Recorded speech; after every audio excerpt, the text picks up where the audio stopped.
안녕하세요. 성경통독 45일째, 46일째 저희들이 시작하겠습니다.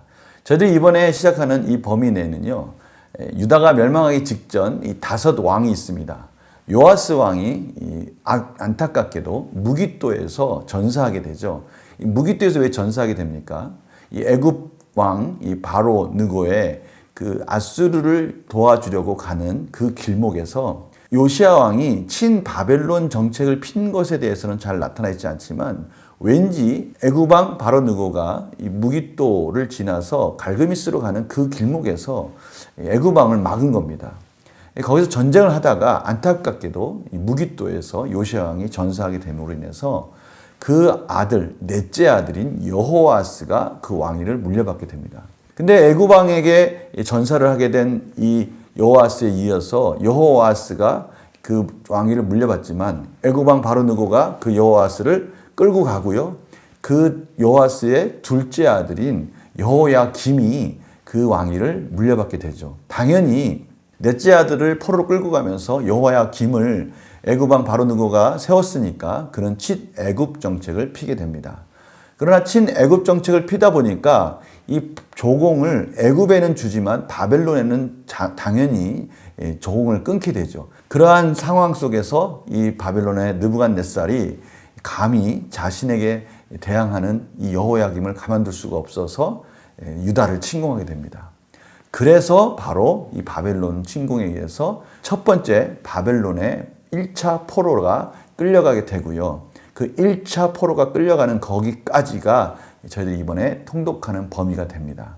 그 상황 속에서 이제 예레미야서를 저희들이 같이 통독하게 될 거고요. 또 그 상황 속에 안타깝게 이 공의의 하나님이 왜 이스라엘의 유다의 그 악인을 또 다른 악인을 가지고 심판하실까라는 것에 대한 여러 가지 궁금증에 대해서 질문하고 답변하는 그 하박국서를 저희들이 같이 통독하게 됩니다. 저희들이 그래프를 통해서 좀 구체적으로 잠깐 보도록 하겠습니다. 지금 저희들이 보고 있는 이 시대로 본 구약이 보면요, 저희들이 지금 사무엘상과 열왕기상 11장까지 한 파트, 그 다음에 열왕기상 12장에서 열왕기하 17장까지가 한 파트, 그 다음에 열왕기하 18장에서 마지막 열왕기하 25장까지가 한 파트, 이렇게 먼저 구간을 나눌 수가 있는데요. 위에 파란색입니다. 사무엘상서부터 열왕기상 11장까지가 바로 솔로몬 왕까지입니다. 그러니까 분열왕국 전까지 되겠죠. 그러다가 솔로몬이 우상을 섬김으로 인해서 분열왕국이 북쪽 이스라엘과 남쪽 유다가 되지 않습니까? 그때서부터 나오는 말씀이 열왕기상 12장부터 열왕기하 17장까지가 바로 그 분열왕국의 북쪽 이스라엘이 멸망하기 시기까지가 그 구간이 되겠습니다. 그리고 나서 이제 남은 이 남쪽 유다와 남쪽 유다의 남은 왕들과 또 25장까지 이 남쪽 유다가 어떻게 멸망하게 되는지까지가 기록되어 있는 부분이 바로 세 번째 파란색 구간인 것입니다. 그리고 저희는 지금 그 마지막 부분에 와 있는 것이죠. 포로 1차 포로까지 저희가 볼 겁니다. 오늘 여호야김 1차 포로까지 볼 텐데요.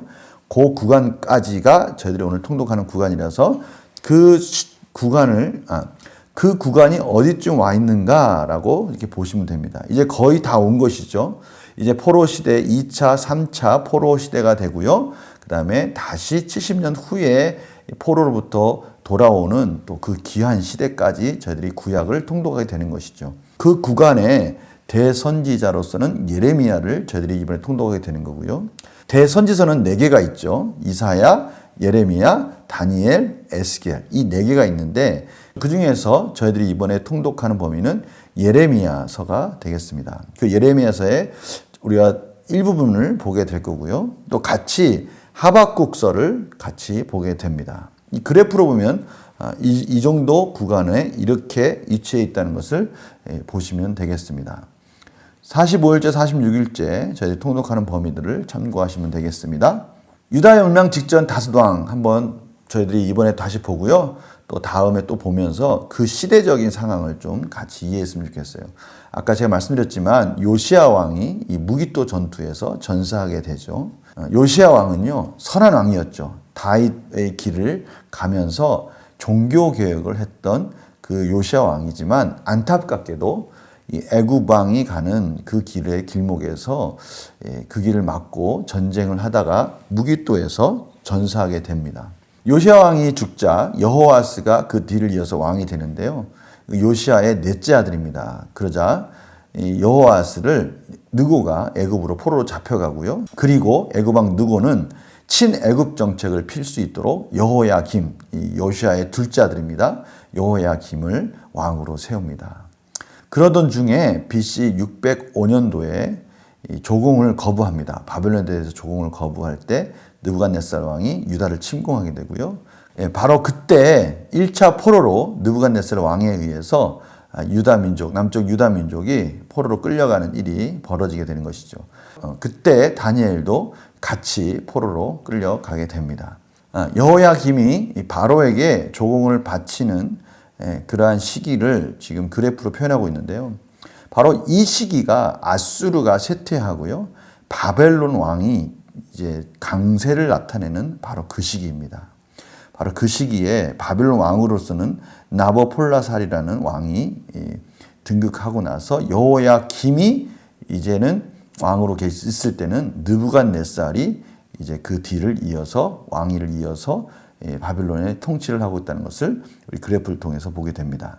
결국은 이 느부갓네살 왕에 의해서 유다는 멸망하게 됩니다. 이러한 시대적 상황 속에서 저희들이 통독을 하게 됩니다. 그 당시 시대적 배경을 좀 더 구체적으로 저희들이 이제 통독하면서 알게 될 텐데요. 열왕기하 23장 28절에서 34절이 바로 그 당시의 상황을 설명해 주고 있습니다. 애굽 왕 바로 느고가요, 아수르 왕을 치고자 하여라고 우리나라 한글 성경에는 번역되어 있지만 히브리 성경에는 정확하게 그 표현이 아수르 왕을 돕기 위하여라고 번역하는 것이 맞습니다. 그러니까 아수르 왕을 돕기 위하여 갈그미스로 올라가는 중에 무기또에서 바로 이 요시야 왕을 만나게 되는 것이죠. 그리고 이 요시야 왕은 바로 거기서 전사를 하게 되는 겁니다. 요시야 왕이 왜 바벨론을 돕고자 했는지 또는 왜 애굽을 막았는지 이런 부분에 대해서 구체적으로 나와 있지 않지만 분명한 것은 그 길을 막지 말라는 그런 하나님의 메시지, 또 바로 느고가 그런 메시지를 전달했음에도 불구하고 무기또에서 요시야 왕이 애굽 왕 바로 느고를 막으면서 전쟁을 하게 되고요. 거기서 전사를 하게 되는 겁니다. 그 당시에 선지자로서는 예레미야, 저희들이 통독하고 있는 예레미야가 있고요. 스바냐, 나훔, 하박국, 이번에 또 하박국 선지자도 저희가 통독하게 됩니다.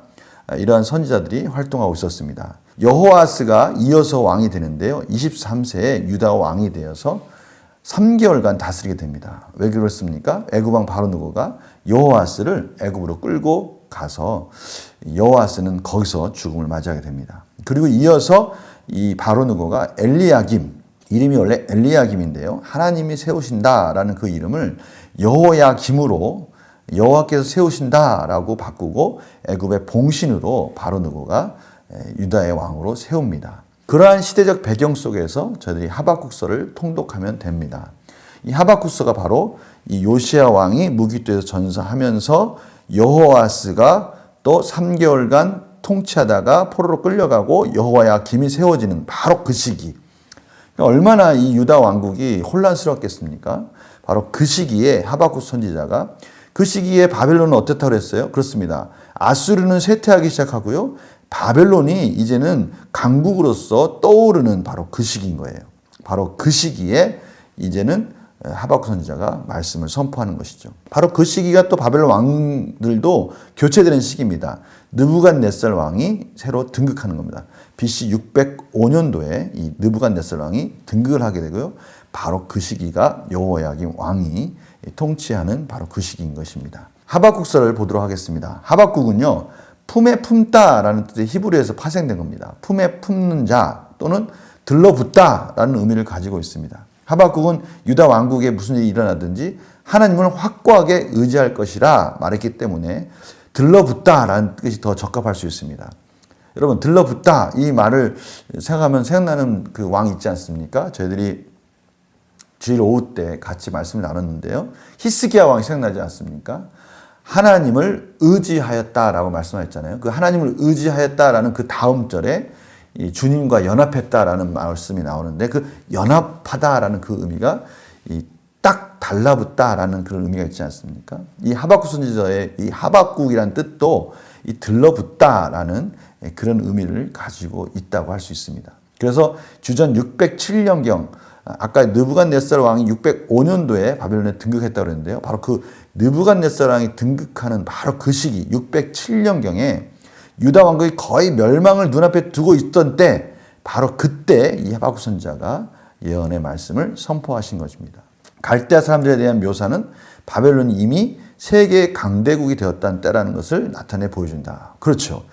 이 하박국 선지자가 이 강대국 바벨론에 대한 말들을 거론했다는 말은, 그러니까 하나님께서 이 바벨론을 통해서 유다의 채찍으로 징계하시겠다라고 말씀하셨는데, 그 이유는 바로 이겁니다. 그 당시에 하나님께서 이 바벨론까지도 통치하시고 지배하시고 주관하고 계셨다는 것을 또 말씀해 주면서, 동시에 그 바벨론이 세계 강국으로 등극했다라는 것을 알 수가 있고요. 바로 그 바벨론에 의해서 605년에 1차 포로가 시작되는 것이죠. 하박국서는 어떻게 구성되어 있는가 보면요, 질문과 답변으로 구성되어 있습니다. 하박국이 질문을 하게 됩니다. 하나님, 어떻게 해서 이 유다 땅에는 이 불의한 자들이 득세하게 됩니까? 하나님의 공의는 어디 간 겁니까? 라고 하나님께 호소를 하게 되죠. 그런데 하나님께서는 또 거기에 대해서 의외의 답변을 하십니다. 갈대아 사람들을 통해서 심판하겠다. 이 바벨론을 통해서 심판하시겠다라고 그러는 거예요. 그러니까 또 하박국이 둘째 질문을 하게 됩니다. 아니, 어떻게 악한 자를 또 더 악한 자를 통해서 심판하게 됩니까? 하나님, 그거 이상하지 않습니까? 라고 그렇게 질문을 하게 되죠. 그러니까 하나님께서 뭐라고 말씀하십니까? 의인의 삶과 악한 민족에 대해서 말씀해 주시는 거예요. 의인은 믿음으로 사는 거다. 하나님의 신실함으로 사는 것이고, 그들이 하나님께 쓰임받는 도구로만 쓰이는 것이지, 그들도 반드시 하나님께서 그들의 악함에 대해서 심판할 거다라고 하나님께서는 분명하게 가르쳐 주시죠. 하박국은 그 말씀을 듣고 나서 이제 하나님을 찬양하는 장면이 이제 3장에 이어지는 것입니다. 특별히 이 3장에서의 하나님을 찬양하는 그 장면 속에 하나님이 전쟁의 신으로서 강림하시는 부분이 아주 잘 묘사되어 있습니다. 그러면서 하나님에 대한 하박국의 반응과 고백, 그 유명한 의인은 믿음으로 살리라는 그 말씀과 함께 참 유명한 고백이 있잖아요. 뭐뭐가 없을지라도 바로 그 이어지는 부분을 저희들이 만나게 되는 것입니다. 그래서 하박국서의 이 신앙 고백, 마지막 3장에 나오는 신앙 고백을 정리해 보면요, 상황이 어떻습니까? 무화과 나무가 무성하지 못하고, 지금 사실은 유다의 그러한 상태를 보여줄 수 있는 것입니다. 포도나무에 열매가 없으며 감람나무에 소출이 없으며 밭에 먹을 것이 없으며 우리의 양이 없으며 외양간의 소가 없을지라도 그 어려운 현실은 그대로 있습니다.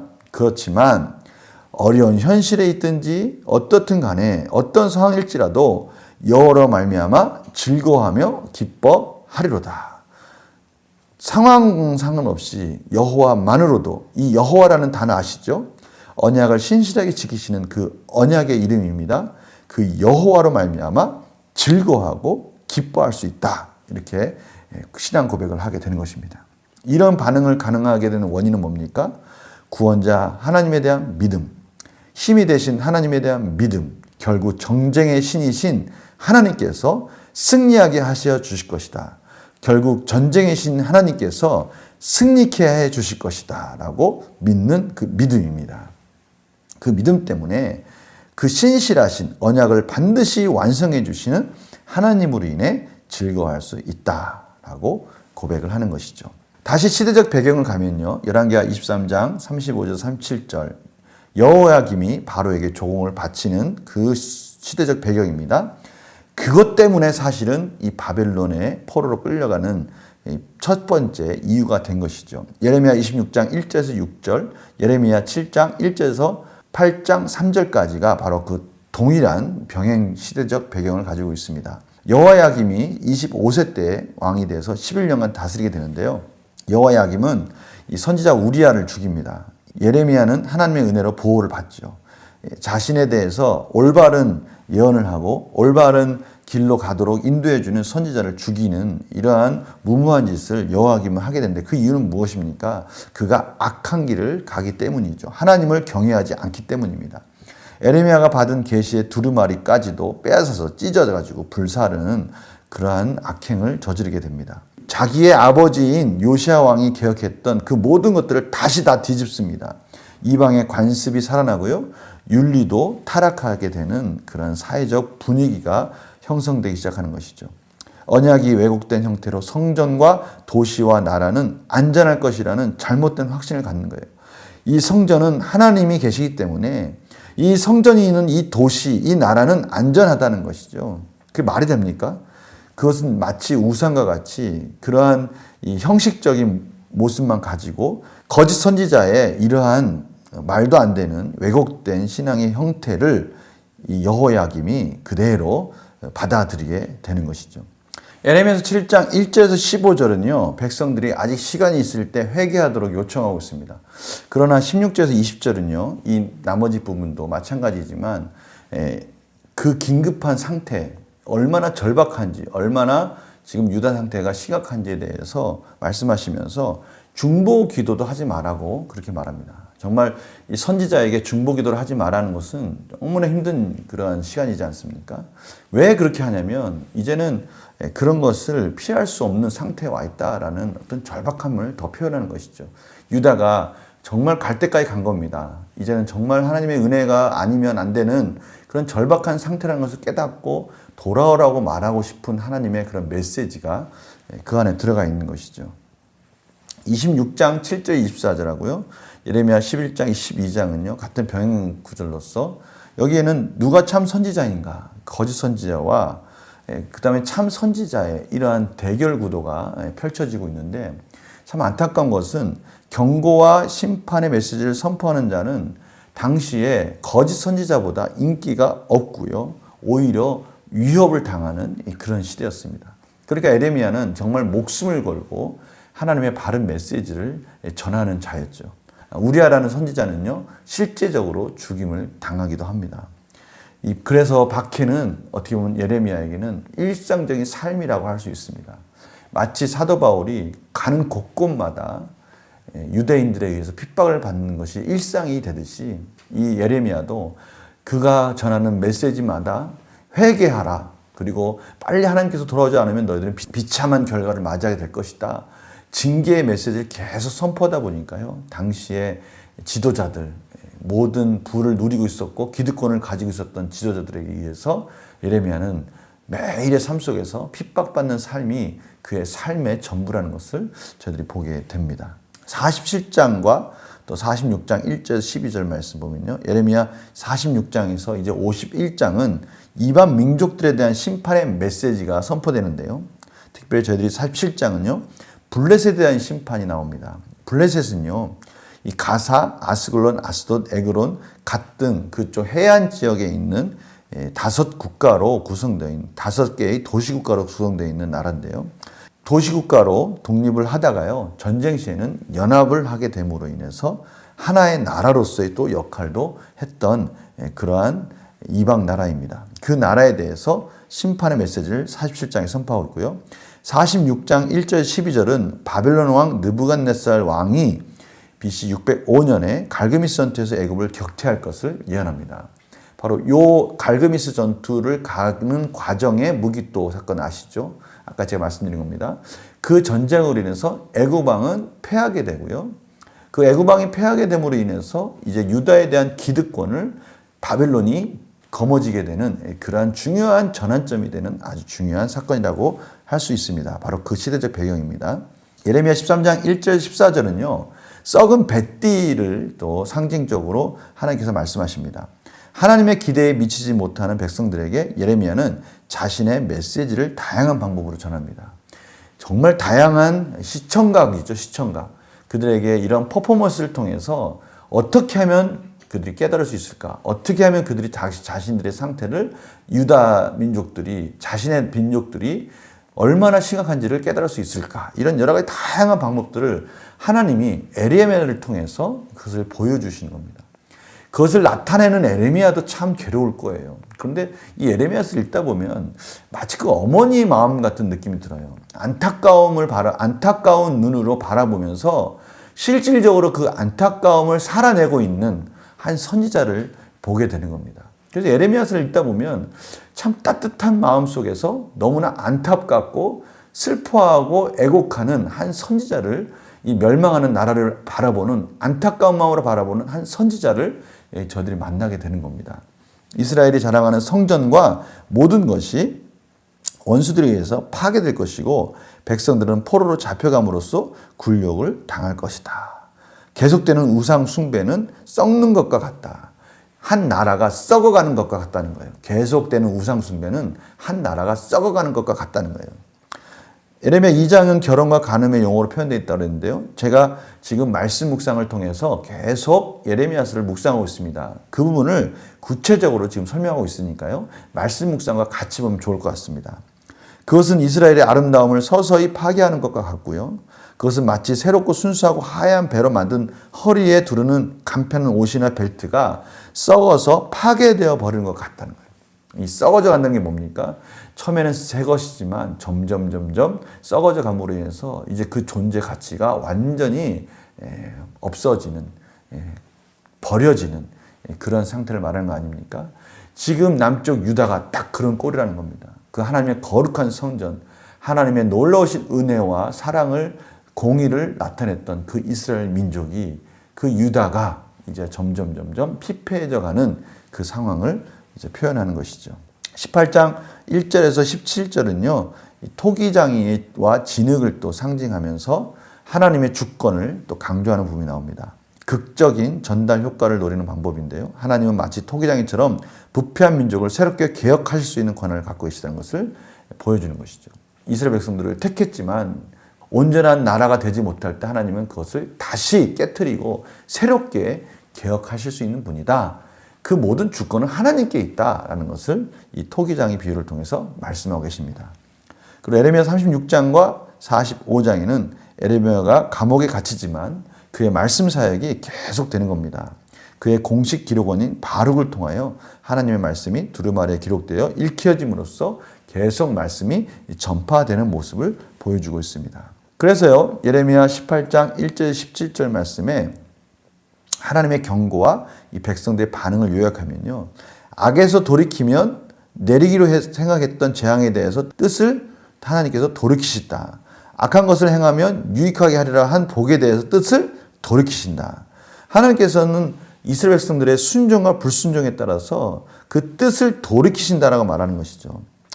그러니 악한 길에서 돌이키라라고 하나님께서 강하게 경고하시는 겁니다. 그러나 백성들의 반응은 어떻습니까? 우리는 우리의 계획대로 행하며 우리는 각기 악한 마음이 완악한 대로 행하리라, 하나님을 잊고 허무한 것에게 분향하는 그러한 모습으로 백성들이 반응을 하게 되는 것입니다. 다시 한번 예레미야가 본 상징과 그 의미를 저희들이 이번에 통독하는 범위까지 우선 보겠습니다. 살구나무 가지 봤죠. 임박했다라는 것이죠. 유다의 심판이 임박했다라는 것을 비유하게 해서 살구나무 가지에서 싹이 나는 것을, 그 환상을 보여주셨습니다. 또 한쪽이 북으로 기울어진 끓는 가마, 그러니까 북에서 기울어진 것이죠. 북에서 기울어진 끓는 가마 비유가 나왔습니다. 그러니까 북쪽에서부터 유다를 징벌할 것이라는 것인데요. 물론 그 비유에는 바벨론이라는 그런 지명은, 바벨론이라는 나라의 그 지명은 나오지 않았습니다. 그러나 북에서부터 이스라엘을 징벌하러 올 것이다 라는 것을 말씀하셨고요. 오늘 이번에 통독하는 썩은 뱃띠의 이 비유는 교만한 유다는 썩은 뱃띠처럼 쓸모가 없어질 것이다. 점점 피폐해가는 유다의 모습을 이 썩어가는 이 뱃띠를 통해서 상징적으로 예레미야를 통해서 그것을 실습하고 보여주는 것으로서 이스라엘 백성들에게 경고하고 있는 것이죠. 그리고요, 이번엔 토기장이와 진흙에 대한 그 상징적인 의미까지도 나왔습니다. 하나님은 유다와 열방에 대하여 절대 주권을 가지고 계시고, 따라서 유다가 계속 하나님을 거역한다면 토기장에 의해 깨트려지는 진흙그릇과 같은 운명이 될 것이다 라고 하나님께서는 그 토기장이를 통해서 그것을 보여주고 계십니다. 예레미야 25장 1절에서 14절은요. 70년 포로 생활을 예언합니다. 참 놀라운 말씀이 근데 여기 있습니다. 여호야김 4년에 일어나는 일입니다. 유다 백성들에게 계속해서 하나님께서 경고하지 않습니까? 그러나 돌이키지 않자 놀랍게도 하나님의 종, 내 종, 그 바벨론 느부갓네살을 통해서 심판한다는 거예요. 열방이 하나님의 종으로서 징계의 막대가 된다는 것은 정말 하나님께서 심판을 하시는 그 모습이 마지막까지 갔다라는 증거 아니겠습니까? 그렇게 계속 경고했는데도 돌이키지 않자 열방을 하나님의 종으로 사용했다는 겁니다. 하나님께서는 이 단락에서 예레미야에게 처음 시작할 때로 예레미야에게 주신 하나님의 말씀이라고 말씀하셨고 또 예레미야가 말하는 것들을 통해서 열방과 또 유다가 하나님의 심판 가운데 어떻게 이루어질 것인지를 이루실 것이다, 완성할 것이다 라고 다시 확인시켜 주시는 것으로서 마무리를 짓습니다. 그러니까 백성들은 이 예레미야의 메시지에 정말 귀를 기울여야 되는 것입니다. 그래서요, 이 메시지, 예레미야의 메시지는 후에 바벨론 포로에서 돌아올 때 또 중요한 메시지로서 역할을 합니다. 다니엘이요, 이 예레미야에서의 이 메시지를 가지고 그가 또 하나님께 회개하는 장면이 나옵니다. 유다 백성들은 이 예레미야 메시지에 귀를 기울여야 되는 것이죠. 너무나 중요한 메시지가 예레미야를 통해서 선포되고 있는 것입니다. 시대적 역사 속에서 남쪽 유다뿐만이 아니라 이스라엘뿐만이 아니라 모든 열방들이 바로 이 예레미야의 입술을 통해서 세워지기도 하고 또 심판과 멸망이 이루어지기도 한다는 것을 저희들은 확인할 수 있는 겁니다. 예레미야 14장에서 17장까지는요. 14장은 가뭄, 또 전쟁에 대한 탄식, 또 백성들의 죄된 행위가 이 재앙을 초래한 것이다 라는 것을 확인시켜 주고요. 예레미야 14장과 15장은 이 책의 다른 곳에서 친숙한 다양한 주제인 이 거짓 선지자들과 또 칼과 기근과 전염병에 의한 파멸, 또 중보의 금지, 병든 백성들과 상처받는 나라와 같은 다양한 주제들을 다루고 있습니다. 이러한 것들을 다양한 주제를 가지고 표현하는 것은 이유는 뭡니까? 탄식은 백성들의 소망 없는 상황을 생생하고 통렬하게 표현하는 것이고요. 거짓 선지자들은 예레미야의 메시지와 대조되는 메시지와 평강을 선포하는 것으로서 거짓 소망을 주어 왔다라는 것이죠. 예레미야도 소망을 이야기하지만 다른 점이 있습니다. 그것은 범죄와 죄를 인정하는 문맥 속에서 말해진다는 것입니다. 심판이 있어야 된다는 것이고 회개가 있어야 된다는 것이죠. 우리 이 부분은 참 중요합니다. 선포되는 말씀 속에 진정한 은혜의 말씀이라면 회개가 반드시 동반되어야 된다는 것입니다. 회개 없는 은혜는 없습니다. 죄사함 없는 은혜는 없습니다. 이 거짓 선지자들은요, 회개 없이 평강하다 말하는 것이죠. 왜요? 하나님의 성전이 그 나라에 있다는 겁니다. 그 도시에 있다는 겁니다. 그런 너무나 형식적인 것이고 형식적인 종교적인 모습만 가지고 있었는데요. 이 우상숭배랑 뭐가 다릅니까? 예레미야는 분명히 말씀합니다. 하나님의 말씀은 무엇입니까? 돌이키고 회개하고 자복하고 하나님 은혜 가운데 심판을 받을 건 받고 아플 건 아파야 그것에 대한 하나님의 치유와 회복이 있다는 것을 분명하게 소망의 메시지를 선포하는 겁니다. 이게 진정한 은혜라는 것이죠. 하나님이 주신 은혜를 값싼 은혜로 그렇게 만들어서는 안 된다는 것을 하나님께서는 이 거짓 선지자와 예레미야의 참 선지자로서의 역할을 대조시키면서 말씀하고 계시는 것입니다. 16장은요, 또 예레미야가 개인적인 외로운 삶을 살면서 이 심판 당시의 모습들이 얼마나 비참할지에 대해서 미리 예레미야를 통해서 경험토록 해주십니다. 1절에서 9절은 예레미야의 개인적인 삶이 심판 메시지 무게로 인해 어떻게 영향을 받았는가에 대한 또 다른 예를 제공하는데요. 그리고 10절에서 13절은 그것에 대한 설명을 합니다. 1절에서 9절에 나오는 그 예는 뭐냐? 결혼하지 말라. 예레미야야, 지금 이 시국에 결혼하면 안 된다. 장례를 치르지 말라. 축제나 결혼식을 금하고 있습니다. 지금 요 부분들은요, 당시에 있어서 너무나 중요한 삶의 패턴들입니다. 자식이 없는다는 것, 결혼을 하지 않는다는 것, 장례를 치르지 않는다는 것, 이 축제나 결혼식이 금지된다는 것, 이거는 정말 완전히 저주 가운데 저주인 겁니다. 하나님께 완전히 버림받은 그런 처절한 삶의 모습을 예레미야에게 경험하도록 한 거예요. 지금 이스라엘에게, 유다에게 임한 이 심판이 얼마나 무서운 거고 무거운 것인지를 예레미야가 삶을 통해서 경험토록 하심으로 인해서 남쪽 유다에 있는 민족들이 예레미야를 통해서 하나님은 다시 한번 유다 백성에게 호소하고 있는 것입니다. 예레미야의 삶을 통해서 호소하고 있는 것이죠. 또 14절에서 21절은요. 소망을 선포하긴 하지만 죄와 죄인들은 반드시 심판을 거쳐가야 된다는 것을 말하는 것입니다. 그러니까 미래에 대한 소망은 하나님께서 늘 주십니다. 그러나 그 소망, 그러한 죄사함의 은혜가 없이는 그러한 소망의 메시지가 있을 수 없다는 것을 다시 한번 확인시켜 주는 것이죠. 14절에서 21절은요. 소망의 메시지는 주시지만, 하나님의 소망의 메시지는 주시지만 반드시 죄와 죄인들은 심판의 과정을 거쳐야 된다. 그것이 없는 소망은 없다라고 말씀해 주시는 겁니다. 이것은 저희들에게 참 놀라우신 메시지입니다. 이중적인 메시지예요. 우리들이 구원을 받는다? 하나님에 의해서 제사를 받는다? 이것은 예수 그리스도의 핏값이 없이는, 예수 그리스도의 심판이 없이는, 죄사함의 은혜가 없이는 저희들이 그 과정을, 저희들이 그런 소망을 가질 수 없다는 겁니다. 마찬가지입니다. 저희들이 이 세상을 살 때요, 저희들이 죄 가운데 넘어지잖아요. 그 넘어진 것에 대한 그 대가는 저희들이 삶 속에서 치르지 않을 수가 없는 거예요.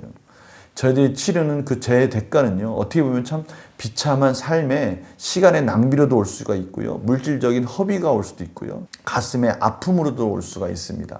여러 가지 상황스러워 올 수 있어요. 그러나 반드시 죄에 대한 그 아픔의 과정은 저희들이 경험할 수밖에 없는 겁니다. 그러기에 우리는 늘 긴장하면서 하나님의 은혜로 모든 걸 맡기고 그렇게 저희들은 삶을 살아가야 된다는 것을 저희들은 이 예레미야서의 선지서를 통해서 저희들이 깨닫게 되는 겁니다. 이 부분 꼭 명심하십시오. 우리 하나님 안에서 긴장하면서 사는데요. 물론 그리스도의 은혜로 말미암아 죄사함은 얻었지만 그 죄의 뿌리가 주는 이 비참한 현실을 저희가 부정할 수가 없는 겁니다. 예레미야 17장 12절 18절은요. 예레미야의 고난 속에서의 탄식 및 간구가 나오는데요. 이러한 탄식 및 간구는요. 신실한 참된 선지자인 이 예레미야가 이 하나님께서 돌아선 이 악한 원수들 속에서 더욱더 부각되고 있는 그런 부분들을 저희들이 통독하게 됩니다. 19절에서 27절은요. 안식일을 거룩히 하라라고 그렇게 말씀하고 있습니다. 그 이유는 뭡니까? 하나님과의 언약 관계에 이루어진 그 백성들의 마땅한 헌신이기 때문입니다. 저희들도 마찬가지입니다. 저희들이 거룩한 주일을 하나님께 온전히 드린다는 뜻은 뭡니까? 우리는 하나님의 백성입니다라는 하나의 헌신의 모습인 것이죠. 우리는 그 귀한 주일날 다시 한번 하나님과의 언약을 갱신하는 예배를 하나님께 드림으로 인해서 우리의 진정한 모든 헌신을 하나님께 올려드리는 것입니다. 그래서 이 거룩한 안식일이 중요한 겁니다. 그것은요, 시대를 초월해서 바로 예레미야서를 통해서도 그 시대나 지금이나 너무나 중요한 날이 바로 이 안식일입니다. 거룩한 주일입니다. 이 부분을 다시 한번 저희들이 깨달아야 될 것입니다. 그래서 예레미야 17장 5절에서 8절의 부분을 요약하면 이렇게 요약할 수 있습니다. 육신을 의뢰하고 여호와에게서 떠난 사람은요, 저주를 받을 것이고요, 사막의 떨기나무 같을 것이고요, 좋은 일 오는 것을 보지 못할 것이고요, 광야의 간조한 곳, 사람이 살지 않는 땅에 살게 된다라고 경고하고 있습니다. 그러나 여호와를 의지하며 의뢰하는 사람은 바로 이어서 복을 받을 것이고요, 물가에 심어진 나무 같고요, 입이 청정해서 더위가 와도 두렵지 않고요, 가무는 해도 걱정 없고 결실이 그치지 않을 것이다. 마치 시편 1편을 보는 그런 느낌입니다. 8장과 9장은요, 멸망해가는 유다의 사회상을 그대로 계속해서 구체적으로 드러내고 있습니다. 이 8장의 말씀을 보면요, 백성들이 이상하다는 겁니다. 어떻게 해서 하나님의 백성이 하나님의 법을 모르냐 이거예요. 이건 뭐랑 똑같은 겁니까? 하나님을 믿는다, 교회를 다닌다, 그런데 성경을 모른다? 이상하지 않습니까? 바로 그런 걸 말씀하는 거예요. 하나님의 백성이 하나님의 법을 모른다. 이것은 있을 수 없는 일이라는 것이죠. 근데 지금 이 시대가 그렇다는 겁니다. 이상하다는 거예요. 또한 그들을 이스라엘 하나님의 나라를 지도하는 지도자들도 이상한 거예요. 믿지 못할 거짓, 또 욕심으로 가득 찬 그들, 거짓말을 일삼고 욕심으로 가득 찬 그 지도자들, 그들도 이상한 겁니다. 또 13절, 17절은요. 그런 자들에게 하나님의 심판이 임할 것이다 라고 하고요. 그래서 8장 18절에서 9장 3절까지는 바로 그 애가를 예레미야가 부르는 장면이 나옵니다. 그리고요, 계속해서 9장 4절에서 22절까지 다양한 부분들이 깨어진 사회와 그 언약 백성을 향하여 다가오는 그 심판을 말씀하고 있습니다. 허위, 속임, 거짓말에 대한 주제가요, 계속해서 8장, 9장에 이어지고 있어요. 그리고 23절에서 26절에는요, 그 24절에 있는 하나님을 아는 자들의 삶이 어떻게 나타나야 된다라는 것과 대조적으로 하나님을 알지 못하는 자의 그런 모습들과 대조를 하면서 계속해서 하나님은 당시에 하나님을 아는 백성이라면 이렇게 살아야 되지 않느냐. 그런데 너희들은 어떻게 하나님의 백성이면서 하나님에 대해서 이렇게 모를 수가 있느냐. 이렇게 8장, 9장에서 계속 당시의 사회상을 드러내시는 하나님의 대조를 통해서 드러내시는 부분을 저희들이 통독하게 됩니다. 그리고 이어서 10장은요. 우상과 또 하나님을 대조합니다. 2절에서 5절에 보면 나라들의 우상은 사람에 의해서 만들어진다는 것이죠. 6절에서 7절은요. 그런 하나님은 나라들 위에 계시며 누구도 그와 같지 않다. 하나님은 홀로 하나님이시다라는 것이죠. 8절에서 9절은요. 우상은 사람에 의해서 만들어진 생명이 없는 물건이다 라고 지적을 하고 있고요. 반면에 10절에 하나님은 살아계신 하나님이시다 라고 말씀하시는 것이죠. 11절에 우상은 아무것도 창조한 일이 없다. 그러나 12, 13절에 하나님은 천지를 창조하셨다 라고 계속해서 지금 대조하면서 말씀하고 있는 거예요. 14, 15절에 우상을 만든 자는 어리석고 멸망할 것이다. 그러나 16절에 그러나 이스라엘의 하나님은 모든 것을 만드셨고 이스라엘은 그분께 속한다 라고 말씀하고 계시는 거예요. 그러니까 이것을 정리하면요, 이렇게 되는 거예요. 우상은 헛되고 나무를 가지고 기술공이 두 손으로 만들었고 사람이 은금으로 꾸미고 목과 장도리로 흔들리지 않게 해고 말도 못하고 걸어다니지도 못하고 죽은 거잖아요. 오직 사람에 의해서만 이동하고, 너무 웃기지 않습니까? 신이라고 하는데 사람에 의해서 이동한다는 거예요. 사람에게 화를 주거나 복을 주지 못하고 거짓 것이고 그 속에 생기가 없고 생명이 없죠. 망령되이 만든 것인즉 징벌을 하실 때 멸망한다는 것이죠. 하나님께서 심판하신다는 것이죠. 그러나 하나님은 어떤 분입니까? 권능자이시고요. 참 하나님이시고요. 살아계신 하나님이시고 영원한 왕이시고요. 심판주이시고요. 창조주이시고 만물의 조성자이시고 만군의 여호와, 언약을 완성하시는 신실하게 이루시는 그 하나님인데 왜 너희들은, 이스라엘은 왜 우상을 선택하느냐? 빨리 하나님을 선택해야 되지 않겠느냐라고 대조하고 있습니다. 선택하라 라고 말하는 것이죠. 지금 유다 말기에 끊임없이 하나님은 계속해서 대조하시면서 또 그 피폐된 모습들을 예레미야를 통해서 보여주시면서 계속해서 돌이켜야 된다. 얼마나 비참한 이 상황 속에서 왜 돌이키지 못하고 있느냐. 이 죄에 대한 대가를 빨리 치르고 하나님께로 돌아와라. 빨리 하나님 말씀 앞에 무릎을 꿇어라 라고 지금 선포하시고 계시면서 하나님 편에서 또 우상 편에서의 상황을 계속 대조하면서 하나님의 백성다운 삶이 무엇인지를 보여주시면서 설명하고 있는 것입니다. 저는요, 이 예레미야서를 읽으면서 참 많은 부분을 깨닫게 됩니다. 첫 번째는 이 예레미야가 어떻게 보면 말만 하는 것이 아니라 실질적으로 그가 살아냅니다. 고난 가운데 살아내고요. 하나님이 말씀하시는 그 예언의 말씀들을 실질적으로 실천하면서 직접 삶으로 보여주는 또 선지자이기도 합니다. 이게 얼마나 이게 우리에게 참 시사하는 바가 많은지 모르겠어요. 저희들이 하나님 말씀을 지금 듣고요. 그 하나님 말씀을 깨달아 알고 있지만요. 중요한 것은 삶으로도 보여줘야 된다는 것이 이 말씀을 통해서 저희들이 깨닫게 되는 거예요. 말만 하는 것이 아니라 삶으로 하나님이 나타나야 된다는 것이죠. 예레미야는 바로 그런 의미에서 참 중요한 의미가 있는 선지자라고 할 수 있습니다. 또 한 선지자를 저희들이 보게 됩니다. 그 하박국 선지자는요. 궁금하고 참으로 하나님 앞에 이해가 안 되는 부분을 끊임없이 하나님 앞에 질문하면서 그 답변을 듣습니다. 어떻게 보면 그 과정이 신앙인이 믿음이 성장하는 과정을 보는 것 같아요. 혼자 그냥 끙끙 앓고 궁금해하고 그러나 그것을 그냥 묻어두는 것이 아니라 하나님 앞에 적극적으로 그것을 알고자 한 걸음 한 걸음 나아가는 모습을 볼 수가 있는 것입니다. 결국 그가 그 과정을 통해서 의인은 믿음으로 산다라는 것을 만나지 않습니까? 그리고 그가 마지막에 찬양을 하지 않습니까? 그 믿음의 대상인 하나님, 그분만이 나의 하나님이신다면 나는 두려울 것이 없고 나는 염려할 것이 없고 나는 즐겁고 기쁘다라는 것으로 그 하나님을 찬양하는 것을 마무리하듯이 이제 저희들의 삶이 그렇게 가야 한다는 것을 계속 또 말씀하고 계시는 것이죠. 우리가 오늘 말씀을 통해서 통독하는 것도 중요하지만요. 그 통독 속에서 하나님을 만나는 것도 중요하고요. 그 하나님의 자녀로 또 살면서 그것을 드러내는 것도 중요하다는 것을 다시 한번 깨닫게 되고요. 적극적으로 하나님 앞에 한 걸음 한 걸음 하나님을 알아가는 것이 중요하고요. 그 하나님을 안다라는 것은 또 그 마음 속에서 하나님의 말씀 가운데 실천한다는 것까지 저희들이 갈 수 있다는 것을 우리 통독을 통해서 이번 선지자들을 통해서 또 깨닫게 되는 것입니다. 이번 통독 과정 속에 이런 놀라운 은혜들이 성도들에게 함께 하시기를 정말 간절히 축원합니다. 통독 이거 중요합니다. 하나님 말씀을 아는 것 중요합니다. 그러나 부족하지만 이것이 저희의 또 중요한 첫걸음이라는 것을 잊지 마시고요.